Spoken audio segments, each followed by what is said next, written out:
নমস্কাৰ আপোনালোক সকলোকে পুনৰ এবাৰ মোৰ চেনেললৈ স্বাগতম জনাইছো আশা কৰো আপোনালোক সকলো ভালে আছে আজি যেটো ভিডিও আপোনালোকৰ মাজলৈ লৈ আনিছো এই ভিডিওটোত আমি কথা পাতিম ক্যালসিয়ামৰ ওপৰত ই এটা অতি দৰকাৰী মিনাৰেল হয় আমাৰ শৰীৰৰ বাবে সৰু কালৰ পৰা বৃদ্ধ কাললৈকে এই ক্যালসিয়ামে আমাৰ বহুতখিনি সাপোৰ্ট কৰি থাকে শৰীৰৰ ফাংচনত কি ফাংচনত সহায় কৰে হেতু হৈছে সৰু ল'ৰা-ছোৱালী গ্ৰোইং ষ্টেজৰ পৰা যেনেকৈ সৰু ল'ৰা-ছোৱালী দাঁত গজাৰ পৰা বা বোনছৰ ৰিপেয়াৰ হোৱাৰ পৰা বোনছিনি ডাঙৰ হোৱাৰ পৰা সৰু ল'ৰা-ছোৱালী ওখ হোৱা চুলিলৈকে সকলোখিনি ক্ষেত্ৰত এই ক্যালসিয়ামে সহায় কৰে অকল গ্ৰোইং ষ্টেজতে নহয় বয়সতো ই বহুতখিনি সাপোৰ্ট দিয়ে যদি ক্যালসিয়াম সঠিক পৰিমাণে আছে তেনেহলে আমাৰ শৰীৰটোত সকলো ফালৰ পৰা ই প্ৰটেকচন পাই থাকে বৃদ্ধ কালত দেখা পোৱা যায় যে বিভিন্ন ধৰণৰ বডি পেইন হ'ব পাৰে অকমান পৰিলে পটকে হাড়বোৰ ফ্ৰেকচাৰ হৈ যাব পাৰে আৰু লগতে বয়সতকৈ আগতে দাঁতবোৰ লৰিবলৈ আৰম্ভ কৰিব পাৰে এই সকলোবোৰ প্ৰবলেম হয়তো ক্যালসিয়াম ডেফিচিয়েন্সিৰ বাবে হ'ব পাৰে আৰু সেইবাবে আজি এই ভিডিওটো আপোনালোকলৈ আগবঢ়ালো এই ভিডিওৰ যোগেৰে আমি জানিবলৈ পাম যে কি ক্ষেত্ৰত এই ক্যালসিয়াম ডেফিচিয়েন্সি হ'ব পাৰে বা কি কাৰণত মূল কাৰণত ইয়াৰ ডেফিচিয়েন্সি হ'ব পাৰে আৰু আমি হয়তো বহুতেই জানো যে ক্যালসিয়ামৰ বাবে মূল যেটো খাদ্য হেতু হৈছে গাখীৰ কিন্তু অকল গাখীৰে অপচন হয়নে এনেকুৱা বহুতখিনি ক্যালসিয়ামযুক্ত খাদ্য আছে যিখিনিয়ে হয়তো আমাক গাখীৰতকৈ বেছি ক্যালসিয়াম দিব পাৰে খালি সঠিকভাৱে খোৱা আৰু তাক সময়মতে খোৱা আৰু লগতে তাক যাতে আমাৰ শৰীৰে শুহিব পাৰে বা এবজৰ্ব কৰিব পাৰে তাৰ প্ৰতিও খেয়াল ৰখাটো প্ৰয়োজনীয় কেনে ধৰণে ই আমাৰ শৰীৰত সহজতে এবজৰ্ব কৰাব পাৰি সেই সকলোখিনি আজি এই ভিডিওৰ যোগেৰে আপোনালোকে জানিবলৈ পাব আহক তেনেহলে পলম নকৰি ভিডিওটো আৰম্ভ কৰো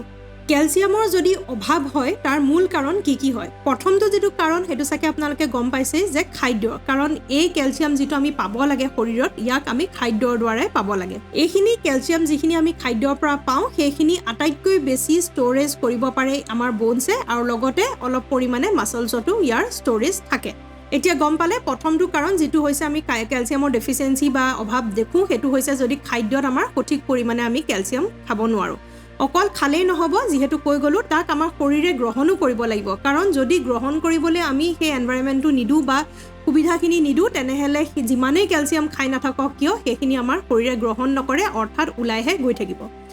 এতিয়া যাও দ্বিতীয়টো কাৰণ যেটো বাবে অভাৱ হোৱা দেখা পোৱা যায় হেতু হৈছে হৰমোনাল চেঞ্জেছ শৰীৰত বিভিন্ন ধৰণৰ হৰমোনাল চেঞ্জেছ হৈ থাকে বিশেষকৈ মহিলাসকলৰ বহুত বেছি চেঞ্জেছ দেখা পোৱা যায় কিছুমান হৰমোনাল চেঞ্জেছৰ বাবে আমাৰ এই ক্যালসিয়ামটো হাড়ৰ পৰা উলাই যোৱা দেখা পোৱা যায় আৰু লগতে ইয়াক সহজতে আমাৰ শৰীৰে এবজৰ্ব কৰিব নোৱাৰে যদিহে আমাৰ হৰমোনাল ইমবেলেন্স থাকে এতিয়া যাও 3 নম্বৰ কাৰণটোলৈ 3 নম্বৰ কাৰণটো হৈছে হাইপোপেৰাথাইৰয়ডিজম এটো আকৌ থাইৰয়ডৰ প্ৰবলেম নহয় পেৰাথাইৰয়ড বুলি আন কেইটামান গ্ল্যান্ড আছে যিকিটা আমাৰ থাইৰয়ডৰ পিছফালে থাকে আৰু ইয়াৰ মূল কামটো কি হয় যে ই অনবৰতে ব্লাডত চাই থাকে যে ক্যালসিয়াম কিমান আছে ৰেগুলেট কৰি থাকে আৰু যেতিয়াই দেখে যে আমাৰ ব্লাডত দৰকাৰতকৈ অভাৱ হৈ গৈছে ক্যালসিয়ামৰ তেনেহলে ই সহায় কৰে সেই ক্যালসিয়াম বোনছৰ পৰা লবলৈ আৰু যদি বোনছৰ ষ্টৰ ক্যালসিয়ামখিনি আমি লৈ পেলাও কাৰণ আমাৰ অভাৱ হৈছে তেজত তেনেহলে কি হ'ব বোনছত ক্যালসিয়াম কমি যাব আৰু লাহে লাহে গাৰ বিষ আৰু ঠুনুকা হৈ পৰিব অস্টিওপৰোসিছৰ দৰে প্ৰবলেমো দেখা পোৱা যায় আন এটা প্ৰবলেমৰ বাবে এই ডেফিচিয়েন্সি দেখা পোৱা যায় হেতু হৈছে ভিটামিন ডি ডেফিচিয়েন্সি যদি আমাৰ শৰীৰত আছে তেনেহলে আপোনালোকে যিমানে খাদ্যৰ দ্বাৰা বা মেডিচিনৰ দ্বাৰা ক্যালসিয়াম খাই নাথাকক কিয় সেই ক্যালসিয়াম আপোনালোকৰ শৰীৰে গ্ৰহণ কৰিব নোৱাৰিব সেইবাবে তাৰ লগত ভিটামিন ডি গ্ৰহণ কৰাটো অতি প্ৰয়োজনীয় খোৱাটো প্ৰয়োজনীয় যদি বেছি কম আছে যদি বেছি কম নাই তেনেহলে ৰ'দৰ পোহৰৰ জৰিয়তে আমি এই ভিটামিন ডি সঠিক পৰিমাণে আমাৰ শৰীৰত দিব পাৰিম ক্যালসিয়ামৰ বিষয়ে আৰু কেইটামান জানিবলগীয়া কথা হেতু হৈছে যে ক্যালসিয়াম যেতিয়া ডেফিচিয়েন্সি বা অভাৱ হয় ই ইমিডিয়েট সিম্পটম নেদেখায় আৰু হেতু বাবে আমাৰ শৰীৰত বেছি অপকাৰ কৰিবলৈ আৰম্ভ কৰে কাৰণ ইমিডিয়েট সিম্পটম দেখালে আমি কেয়াৰ ল'ব পাৰিম কিন্তু ইমিডিয়েট সিম্পটম কিয় নেদেখায় কাৰণ আমাৰ হাড়ত ষ্টৰ হৈ থাকে আৰু লাহে লাহে হাড়ৰ পৰা সেই ক্যালসিয়াম গৈ থাকে যেতিয়া সেই হাড়ত ক্যালসিয়াম কমি যোৱা হ'ব তেতিয়াহে আসলতে আমাৰ তাৰ সিম্পটম দেখিবলৈ আৰম্ভ হ'ব আৰু তেতিয়ালে বহুত দেৰি হৈ যায় সেইবাবে আমি খাদ্যত আগৰ পৰাই গুৰুত্ব দিব লাগে সিম্পটম লৈ ৰখি থাকিব নালাগে এই ক্যালসিয়ামৰ যদি অভাৱ হয় তেনেহলে বিভিন্ন ধৰণে আমাৰ শৰীৰত প্ৰভাৱ পেলায় হেতু হৈছে আমাৰ কেতিয়াবা ছালবোৰ খুব শুকাই যায় ফাট মেলি যায় মকৰা জালৰ ধৰে এনে ধৰণে ফাট মেলাৰ এটা সিম্পটম হয়তো ক্যালসিয়াম ডেফিচিয়েন্সি হ'ব পাৰে কেতিয়াবা নখবোৰ বগা হৈ যায় সেইখিনিও ক্যালসিয়াম বা জিংকৰ ডেফিচিয়েন্সি ক্ষেত্ৰত দেখা পোৱা যায় তাৰ লগতে গাৰ বিষ হাড় ঠুনুকা হোৱা এইখিনি সিম্পটমটো আমি গম পাওঁৱেই আৰু লগতে চুলিটো প্ৰব্লেম কৰিব পাৰে চুলিও ফটা দেখা পোৱা যায় সৰা দেখা পোৱা যায় আৰু সেয়াই নহয় দাঁতৰ ক্ষেত্ৰতো এই কেলচিয়ামে বহুত ডাঙৰ প্ৰভাৱ পেলাই থাকে যদি কেলচিয়াম কমি যায় আমাৰ দাঁতবোৰো বহুত সোনকালে লৰিবলৈ আৰম্ভ কৰে আৰু ঠুনুকা হ'বলৈও আৰম্ভ কৰে এতিয়া পলম নকৰি সেইকেইটা খাদ্যৰ বিষয়ে কওঁ যিকেইটা খাদ্যত বহুত হাই পৰিমাণে আমাৰ কেলচিয়াম পাব পাৰিম বিভিন্ন খাদ্য আছে যেনেকৈ শাক পাচলি কি ভাল বা ফল মূলৰ কি ভাল এটা এটাকৈ মই কৈ যাম প্ৰথমতে যাওঁ শস্যলৈ কেনেকুৱা ধৰণৰ শস্যত আমি কেলচিয়াম পাব পাৰোঁ সাধাৰণতে শস্যত কেলচিয়ামটো বহুত কম থাকে তথাপিতো কিছুমান শস্যত কিন্তু কেলচিয়াম আমি পাব পাৰোঁ তাৰে ভিতৰত মিলেটছত কেলচিয়াম হাই পৰিমাণে থাকে আৰু তাক কেনেধৰণে গ্ৰহণ কৰিব লাগে যে দিনৰ দুপৰীয়া সাজত বা ৰাতিৰ সাজত এসাঁজ আপোনালোকে মিলেট খাব পাৰে আৰু যদি ডাইৰেক্ট মিলেট খাব নিবিচাৰে তেনেহ'লে সেই মিলেট আপোনালোকে আটাৰ লগত মিক্স কৰি ৰুটি বনায়ো খাব পাৰিব এতিয়া যাওঁ দ্বিতীয়টো খাদ্য যিটো হৈছে আমাৰ কেইটামান গুটি সেই গুটিকেইটাৰ ভিতৰত কোনকেইটা গুটিত আটাইতকৈ ভৰপূৰ পৰিমাণে কেলচিয়াম পাব পাৰোঁ সেইটো প্ৰথমটো হৈছে আমাৰ তিল আমি প্ৰায়ে খাই থাকোঁ কিন্তু হয়তো নাজানিব পাৰোঁ বা কেতিয়াবা নাজানি নাখাবও পাৰোঁ সেইবাবে তিল খোৱাটো অভ্যাস কৰক তিলত বহুত হাই পৰিমাণে কেলচিয়াম আছে আৰু কেইটামান গুটি যিকেইটাত আমি এই কেলচিয়াম পাওঁ সেইটো হৈছে আমাৰ চিয়া চিডছ অৰ্থাৎ টুকমাহ বহুত ভৰপূৰ পৰিমাণে কেলচিয়াম আমি তাৰ দ্বাৰাও ল'ব পাৰিম আৰু তাৰ উপৰিও হৈছে আমাৰ বিভিন্ন ধৰণৰ বাদামতো বহুখিনি কেলচিয়াম থাকে অৱশ্যে এই বাদামৰ কেলচিয়াম এবজৰ্ভ কৰিবলৈ আটাইতকৈ ভাল হয় যদিহে আপোনালোকে এই বাদামকেইটা তিয়াই থৈ দিয়ে ৰাতি তিয়াই পেলাই ৰাতিপুৱা 6-7টা বাদাম যদি খালী পেটত খায় কেলচিয়ামৰ অভাৱ নিশ্চয় আপোনালোকে দূৰ কৰিব পাৰিব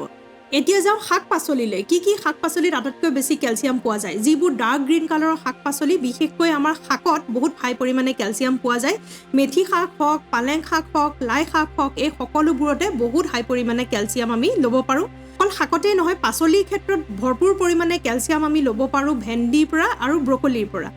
এতিয়া যাওঁ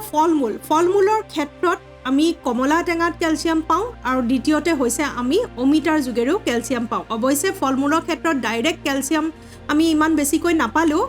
অন্য ফল মূলতকৈ কমলা টেঙা আৰু অমিতাত এই কেলচিয়াম পোৱা দেখা পোৱা যায় আৰু এটা খাদ্য যিটো খাদ্যৰ দ্বাৰা আমি কেলচিয়াম বহুত ভৰপূৰ পৰিমাণে পাব পাৰোঁ সেইটো হৈছে আমাৰ টফু অৰ্থাৎ চয়াৰ পৰা যিটো পনীৰ বনে সেইটোকে টফু বুলি কোৱা যায় আৰু ইয়াক সহজতে পোৱা যায় দোকানত আপোনালোকে আনি খাব পাৰিব পনীৰ দৰে হয় খাবলৈ আৰু ই আমাক বহুতখিনি কেলচিয়াম দিয়ে আমাৰ সকলোৰে এইটো ধাৰণা যে সৰু ল'ৰা ছোৱালীক ভৰপূৰ পৰিমাণে গাখীৰ দিলে কেলচিয়াম পালে আৰু হৈ গ'ল কিন্তু আমি বয়সত খোৱাৰ প্ৰয়োজন নহয় সেইটো আচলতে ভুল ধাৰণা সকলো বয়সতে গাখীৰ খোৱাটো দৰকাৰী কিছুমান ক্ষেত্ৰত আমি এই কেলচিয়ামৰ ডেফিচিয়েঞ্চি আমি খাদ্যৰ দ্বাৰা খাই থাকিলেও দেখোঁ আৰু তাৰ কেইটামান কাৰণ হ'ব পাৰে খাদ্যত হয়তো আমি ভুলকৈ খাই থাকিব পাৰোঁ তাৰ বাবে মই এতিয়া ক'ম আপোনালোকক সেইটো আপোনালোকে মই অলৰেডি অলপ আগত কৈ গ'লোঁ যে ভিটামিন ডি যদি ডেফিচিয়েঞ্চি হৈ থাকে তেনেহ'লে আপোনালোকে কেলচিয়াম এবজৰ্পশ্যন কৰিবলৈ কঠিন হয় কিছুমান খাদ্যত আকৌ কি হয় যদিও কেলচিয়াম থাকে তাত অক্সেলেট হাই পৰিমাণে থাকে আৰু ফাইলেট হাই পৰিমাণে থাকে আৰু ফাইবাৰযুক্ত হয় এনেকুৱা এই তিনিটা বস্তু আমাৰ কেলচিয়াম এবজৰ্পশ্যনত বাধা দিয়ে আৰু সেইকেইটা খাদ্যৰ ভিতৰত যদি আমি চাবলৈ যাওঁ তেনেহ'লে আমি জানিব পাৰোঁ যে ৰাজমাহ আৰু মটৰ আৰু ওটছ এই সকলোকেইটাতে আমি কেলচিয়াম পাব পাৰোঁ কিন্তু তাত আমাৰ অক্সেলেট আৰু ফাইটেট থকাৰ বাবে ই আচলতে আমাক কেলচিয়ামটো এবজৰ্ভ কৰিবলৈ নিদিয়ে আৰু তাৰ সহজ উপায় হৈছে কি আমি ৰাতি তিয়াই থ'ব লাগে এই বস্তুবোৰ ৰাতি যেতিয়া আমি তিয়াই থওঁ তেতিয়া সাধাৰণতে ফাইটেটছটো গুচি যায় সেই খাদ্যৰ পৰা আৰু আমি সেই কেলচিয়ামটো সহজতে এবজৰ্ভ কৰিব পাৰোঁ মটৰ ৰাজমাহ ওটছ এই সকলোবোৰতে কেলচিয়াম পায় কিন্তু এইকেইটা খাদ্যত অক্সেলেট ফাইবাৰ ফাইটেট এইবোৰ থকাৰ বাবে ইয়াক আমি সঠিক পৰিমাণে গ্ৰহণ কৰিব নোৱাৰোঁ আৰু সহজ উপায় ইয়াক গ্ৰহণ কেনেধৰণে কৰিব পাৰোঁ সেইটো হৈছে এইকেইটা বস্তু আমি তিয়াই থৈ দিব লাগে আৰু লগতে আপোনালোকে ভাবিছে চাগে ওটছৰ বিষয়ে ওটছ আমি যিমানে বনাই থাকোঁ গাখীৰত গৰম কৰি সেই ফাইটেটছখিনি ওলাই নাযায় কিন্তু আমি যদি ৰাতিৰ ভিতৰত তিয়াই পিছদিনা কোমলি যায় আৰু তেনেধৰণে গাখীৰ মিক্স কৰি খাওঁ তেনেধৰণে খালে আমি ফাইটেটছখিনি তাৰ পৰা নাপাওঁ আৰু তাৰ যিখিনি নিউট্ৰিশ্যন সেইখিনি সহজতে এবজৰ্ভ কৰিবলৈ আমাৰ সহায় হয় আন এটা কাৰণৰ বাবে আমাৰ কেলচিয়াম এবজৰ্পশ্যনৰ কঠিন হ'ব পাৰে সেইটো হৈছে অবেচিটি বা ফেটছ বেছিকৈ থকা শৰীৰত যিমানেই ফেটছ বেছি থাকে সিমানেই কঠিন হয় কেলচিয়াম এবজৰ্ভ কৰা আৰু সেইবাবে ৰেগুলাৰ এক্সাৰচাইজ কৰিব লাগে ফিটনেছ ইম্প্ৰুভ কৰিব লাগে আৰু ফেটছ কোৱান্টিটি আমাৰ বেছি থাকিলে সেইখিনি কমাবলৈ চেষ্টা কৰিব লাগে তেনেধৰণে কৰিলে আমাৰ কেলচিয়াম এবজৰ্পশ্যনত সহায় কৰিব হাই ছডিয়ামযুক্ত খাদ্য যদি আমি খাওঁ তেতিয়াও আমাৰ এই কেলচিয়াম এবজৰ্ভ কৰিবলৈ দিগদাৰ হয় সেইবাবে নিমখ বহুত বেছি পৰিমাণে খোৱাটো ভাল নহয় তাৰ উপৰিও আমাৰ কেফেইনযুক্ত খাদ্য যদি আমি বেছিকৈ খাই থাকোঁ তেনেহ'লে আমি কেলচিয়ামৰ দৰৱ বা খাদ্য খাই থাকিলেও সেইখিনি আমাৰ গ্ৰহণ নকৰে শৰীৰে আৰু তাৰ বাবে আমি কেফেইনযুক্ত বস্তু অলপ কমাব লাগিব কেফেইনযুক্ত বস্তুৰ ভিতৰত আমাৰ চাহটো মেইন হয় ৰেগুলাৰ চাহ খোৱাটো একাপ একো দিগদাৰ নাই কিন্তু কিছুমানৰ এনেকুৱা 4-5 কাপ যদি দিনে খাই থাকে তেনেহলে আপোনালোকৰ ক্যালসিয়াম ডেফিচিয়েন্সি হোৱাৰ সম্ভাৱনা বাঢ়ি গৈ থাকে আৰু এটা খাদ্য যিটো খাদ্যত আমি ভৰপূৰ পৰিমাণে ক্যালসিয়াম পাব পাৰো সেই খাদ্যটোৰ বিষয়ে মই যদি ভিডিঅটো নকওঁ তেনেহলে আধৰুৱা হৈ ৰব আৰু সেই খাদ্যটো হৈছে আফুগুটি যিটো পপি সিডস বুলি কোৱা যায় এই আফুগুটিয়ে বহুতখিনি ভৰপূৰ পৰিমাণে আমাৰ ক্যালসিয়াম দিব পাৰে আৰু আমাৰ অভাৱো পূৰণ কৰিব পাৰে সেইবাবে আফুগুটিৰ চাটনি আফুগুটি ব্যৱহাৰ কৰি মাছ এনে ধৰণে বনাই খাব পাৰে আৰু তেতিয়া সেই আফুগুটিৰ পৰা ক্যালসিয়াম যিটো পোৱা যায় হেতু সহজতে শৰীৰে এবজৰ্বো কৰে আৰু সেইবাবে আমাৰ ডেফিচিয়েন্সি বা অভাৱো হ'বলৈ নিদিয়ে আশা কৰো এই ভিডিঅ'টোৱে আপোনালোক সকলোকে সহায় কৰিব আৰু যদি ভাবিছে সহায় কৰিব বুলি তেনেহলে শেয়াৰ কৰিবলৈ নাপাহৰিব আৰু লগতে নতুন ভিডিঅ' যোগেৰে লগ পোৱাৰ প্ৰতিশ্ৰুতি আজিলৈ সামৰো নমস্কাৰ